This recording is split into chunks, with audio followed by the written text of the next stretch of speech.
I was just trying to enjoy my coffee, same as every Tuesday morning, in the small diner 2 blocks from my home. At 82, I don't expect much excitement anymore. Certainly not what happened that day. A man burst in, tall, muscular, draped in flashy gym wear. He looked like one of those internet-famous fighters. He swaggered past the tables like he owned the place, then stopped and stared at me. "Hey, old man," he smirked. "You're in my seat." I smiled politely, thinking it was a joke. It wasn't. He slapped the coffee from my hands. The cup shattered. The diner fell silent. Everyone froze. And in that moment, as coffee soaked into my lap and eyes turned away in awkwardness, no one imagined what would happen just 27 minutes later, when the army would arrive and everything would change. You might think I'm just some fragile old man, but there's something you don't know. And it all started on that quiet Tuesday morning. I didn't say a word. Years in the army had taught me that real strength is quiet, patient. The fighter stood over me, waiting for a reaction, his smile taunting. The waitress looked horrified. A couple in the corner began whispering, but no one moved. No one stood up for me. That's the part that hurt the most. He laughed and strutted toward the counter, barking his order like a king commanding servants.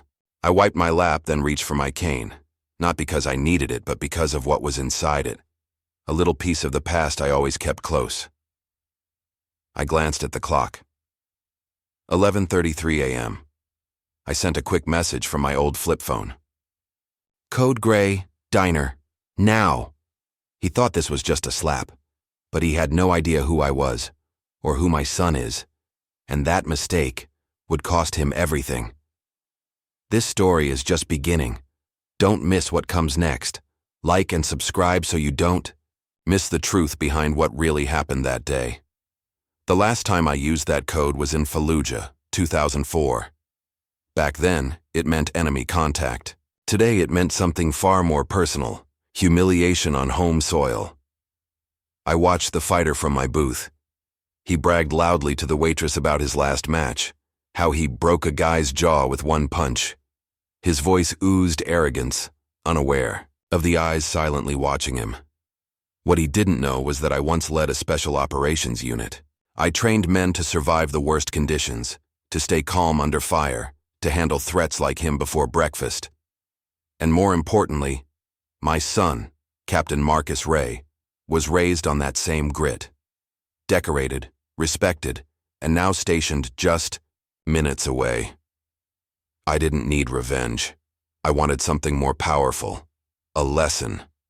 The kind of lesson you don't forget. The kind of lesson the Army teaches best. And as the diner clock ticked toward noon, I felt it in my bones. The winds were shifting. He had no idea what was about to walk through that door. The diner felt smaller with every second. The tension was palpable, and the fighter's laugh boomed like a challenge.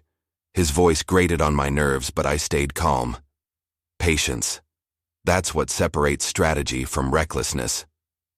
11:49 a.m. The bell above the diner door jingled. It wasn't Marcus, yet. Instead, it was a young man in uniform, private first class from the look of him. His eyes scanned the room and landed on me. He nodded. Just a subtle acknowledgement. He must have been stationed nearby. I didn't call him, but soldiers stick together, especially when one of their own is in trouble. The fighter noticed him too. "Oh, great," he scoffed, loud enough for the entire diner to hear. "Another one of Uncle Sam's little soldiers. You here to back up Grandpa?" The private didn't flinch. He simply stood at the counter, ordered coffee, and waited. 11:53 a.m. I felt my heartbeat quicken. Not from fear, but from anticipation. Marcus was close. I could sense it. And when he arrived, this fighter would wish he'd walked into any diner but this one. 11:57 a.m. Outside, the low hum of engines grew louder. Not one, not two, but 3 matte black SUVs rolled up in front of the diner. No sirens, no flashing lights, just presence, the kind that speaks louder than noise. The fighter paused mid-bite of his burger, glancing out the window. His smirk faded, just a little. "What the hell is this?" he muttered. The door opened. Marcus walked in. He wore his Class A uniform, crisp, decorated, impossible to ignore. Behind him, 2 other officers followed, silent, alert. The private, at the counter, snapped to attention. The diner went quiet again. Marcus scanned the room and spotted me. "Dad," he said, crossing the floor in 3 long strides. His voice was calm, steady. Then he turned to the fighter. "Is this the man?" I didn't even have to nod. The fighter stood up, clearly trying to puff his chest, but the bravado was draining fast. "You just assaulted a decorated war hero," Marcus said, his voice like steel. "And you did it in front of witnesses." Then came the words that changed everything. "You messed with the wrong family." The fighter laughed, but it came out forced. "What is this? Some kind of army reunion? You can't touch me. I didn't do anything wrong." Marcus didn't blink. "You assaulted a senior citizen, a retired colonel, my father, in a public place. That's battery." The fighter scoffed. "What's he gonna do? Hit me with a war story?" Wrong answer. Marcus pulled a folder from inside his coat and placed it on the table. "You might want to know who you just slapped." Inside, medals, service records, photos from classified missions that had recently been declassified. My face in black and white, standing beside generals, presidents, flags. The diner watched in stunned silence. "This man," Marcus continued, "led a mission that saved over 40 American lives. He's the reason I wear this uniform. And you disrespected him." The fighter looked down at the documents. His face turned pale. For the first time, he had no comeback. That silence, that was the sound of a man realizing he wasn't the alpha anymore. The fighter stumbled back a step, eyes flicking from the documents to Marcus, then to me. The confidence was gone. He tried to speak, but nothing came out. Marcus didn't raise his voice. He didn't have to. "This diner has cameras," he said. "Footage already uploaded to the cloud. Multiple witnesses. You think your little fame protects you?" The fighter looked around, suddenly very aware of the phones pointed in his direction. Some diners had started recording quietly. His face was already plastered across 6 screens. "You've got 2 choices," Marcus said, stepping closer. "Apologize, sincerely. Or we press charges and make this a national story. Celebrity fighter assaults war hero. Let's see how your sponsors like that." The man's jaw tightened, his fists clenched, instinct kicking in. But then he looked at me. And something in my eyes, something he didn't understand, made him freeze. That's when I stood up. Slowly. Deliberately. "Son," I said to Marcus, "give him the floor." It was time he told the world what he'd done. The fighter looked trapped, cornered not by walls but by truth. The weight of every stare in that diner pressed down on him. He opened his mouth once, then again. Still no words. I stepped forward. "Tell them what you did," I said quietly, "and make sure you mean it." He glanced at Marcus, then at the phone in one woman's hand, still recording. Finally, he lowered his head. I didn't know who you were," he mumbled. "That doesn't matter," Marcus cut in. "You don't need to know someone's resume to treat them with respect." The fighter swallowed hard. "You're right, I was out of line. I shouldn't have put my hands on you. I'm sorry." The room stayed silent. He looked to me, searching for forgiveness like a child who broke a window. "I'm sorry, sir," he said again, louder this time. "I disrespected you. I acted like a fool. You didn't deserve that." I studied him. For the first time I saw fear, not of punishment, but of shame. Maybe that meant something. Maybe this was more than humiliation. Maybe it was a turning point. The apology hung in the air like smoke, visible, heavy, and slow to fade. I nodded once. Not because he deserved forgiveness, but because I knew what it meant to be given a second chance. I'd seen young men crumble in the heat of war and rise again when shown the right path. The diner returned to a low hum. People sat back, whispers rising like steam. But one man didn't sit. Marcus. He leaned close to the fighter and said, barely above a whisper, "This won't go away with a simple, 'I'm sorry.' You humiliated a soldier. Next time, you might not walk away with just embarrassment." The fighter nodded, subdued. He turned to leave. And then it happened. As he reached the door, it swung open. Another man stepped in. Broad, older, medals pinned across a dark blue jacket. He looked at me, then the fighter, then back at Marcus. "You called Code Gray?" he asked Marcus. My son nodded. The man's eyes narrowed at the fighter. "Then you've activated more than you realize. He's not just a veteran. He's part of something classified." The fighter froze. So did I. Because I hadn't heard that name in decades. The moment he said classified, a chill ran down my spine. The man who entered wasn't just another officer. He was Colonel Dawson, retired intelligence. A man I hadn't seen since 1987. If he was here, something serious had been triggered. The fighter stood frozen in the doorway, caught between the urge to run and the weight of what he'd just stumbled into. Colonel Dawson looked at him. "You assaulted a founding member of the Ghost Unit. Do you know what that means?" The fighter blinked. "No. I don't." Dawson turned to the room. "Most of you don't. That's by design. Ghost Unit was Black Ops. Off the books. Missions denied by every administration since Vietnam. This man," he pointed at me, "has saved more lives than you can count, and sacrificed more than most men will ever understand." The room went silent again. The fighter stepped back like he'd touched something radioactive. Because he had. For years, my past stayed buried. But now, it was surfacing. And once ghosts rise, they don't go quietly. Colonel Dawson's eyes scanned the room, then locked on mine. "Your son called the right code. This isn't just about a slap, it's a warning." I cleared my throat. After years in the shadows, some things are better left buried, but respect, that's timeless. The fighter swallowed hard, his bravado gone. "I didn't know. I'm sorry." Dawson nodded slowly. The Ghost Unit operated where no one else could go. Missions erased from history. Lives sacrificed in silence. Your father was a legend among legends. Marcus stepped forward. And now, it's our duty to protect that legacy. The fighter looked lost. "What do you want?" "From me." Dawson's voice was calm but firm. "You'll learn, and you'll respect." The diner had transformed from a simple breakfast spot into a courtroom of honor.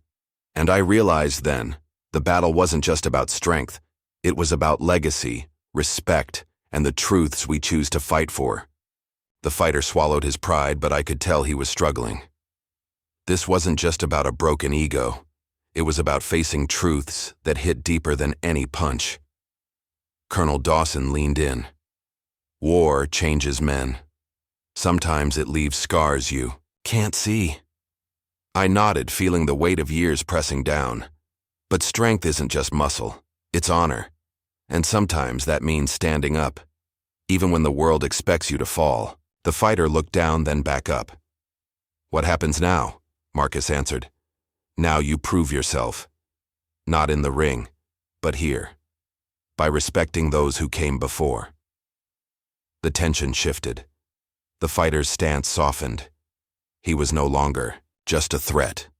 He was a man on the edge of understanding, and in that diner, on that quiet Tuesday, a new battle was just beginning. Just when I thought the tension would ease, the diner door burst open again. This time it was a woman, tall, confident, with sharp eyes that missed nothing. She scanned the room quickly, then fixed her gaze on the fighter. "I've been waiting to meet you," she said, voice calm but commanding. The fighter looked surprised. "Who?" Her badge flashed. "FBI, and you're under investigation." Gasps filled the diner. Colonel Dawson's eyes narrowed. Well, looks like your problems just multiplied." The fighter's face drained of color. He hadn't just slapped a veteran. He'd walked into a web he couldn't see. And now, everyone in that diner was about to learn just how deep that web went. The FBI agent stepped forward, her tone icy. "You're suspected of illegal activities connected to underground fight rings and money laundering." The fighter's bravado cracked, his eyes darting nervously around the room. "This is a mistake. I'm clean." Marcus folded his arms.